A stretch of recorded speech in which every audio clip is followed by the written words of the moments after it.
5 of the fantasy football season, and here's a few defense special teams I would look to add on the wire this week. The first one's the Atlanta Falcons. I know the Falcons, they have piss poor defense this season, but it's a 1 week type of ad here for the Falcons versus a weak New York Jet offense that turns the ball over a lot, gives up a lot of sacks. And right here in week 5, it's a London ball game for the Jets and the Falcons here. Falcons, they're available in 98% of fantasy leagues. I think they can make Zach Wilson turn the ball over a few times and sack him a few times as well. This Jet offensive line is one of the worst offensive lines in all of football. We saw in week 4, nothing changed really. Wilson, he was under pressure the whole game and getting sacked. And right here in week 5 in London, I think the Falcons can make a few plays here and get a few turnovers. And right here, they're just a 1 week ad is Atlanta on the waiver wire because of the Jet matchup. The next defense I looked at is the Las Vegas Raiders. So the Raiders,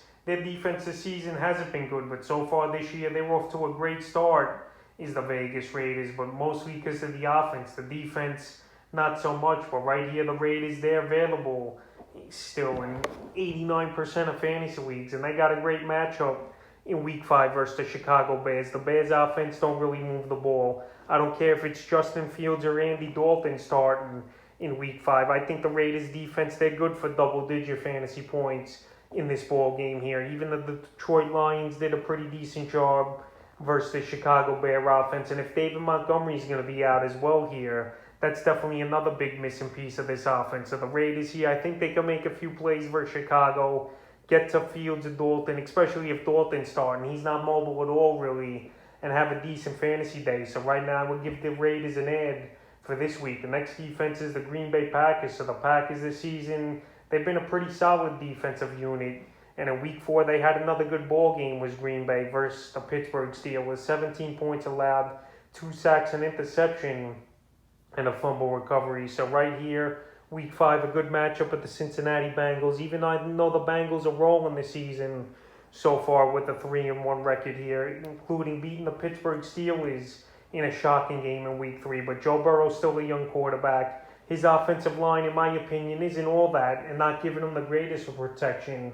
And then we even saw it in the beginning of week 4 in the first half of that game versus Jacksonville. Burrow doing nothing and him under duress. So this Green Bay Packer defense, they're available still in 63% of fantasy leagues. And I think versus young Burrow and that mediocre offensive line, they can make a few plays in this one and have a good fantasy day. And they're a team to add. The next defense in special teams is the Minnesota Vikings. So the Vikings, they got a few playmakers on defense. They had a decent ball game in week 4, considering they lost the game 14-7 versus the Browns. 14 points allowed and 3 sacks in that one.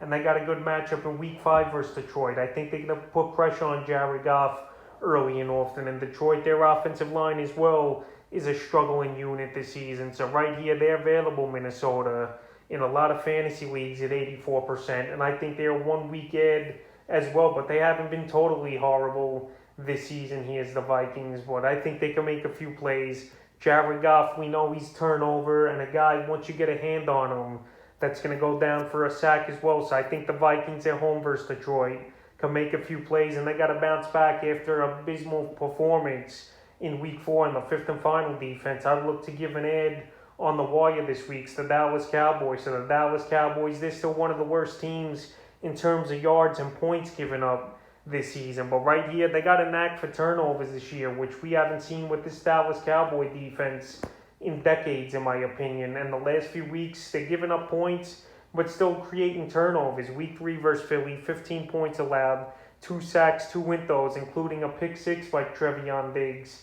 And week 4 versus the Panthers, once again, 28 points allowed, but 5 sacks and 2 windows. So Micah Parsons, he's been a wrecking ball on this defense here, getting to the quarterback, making plays. Randy Gregory, we saw him in week 4 even versus Carolina, make a few plays and get a couple sacks. And Trevion Diggs, once again, with 2 interceptions in the game versus Carolina. So week 5 at the New York Giants, it's a division matchup. I think it's going to be a high-scoring game from both teams. I like a lot of guys in these offenses this week. But I think the Cowboys, they could get Daniel Jones to make a few turnovers in this game. And Trevion Diggs, he's got an interception the last 5 games in a row. So right here, Giant offensive line isn't that good. Jones is good for a few sacks and a few turnovers, and I think the Cowboys DST could be a decent ad this week, and they're available in 79% of fantasy leagues. So that's a few defensive special teams I looked at on the waiver wire heading into week 5 of the fantasy football season.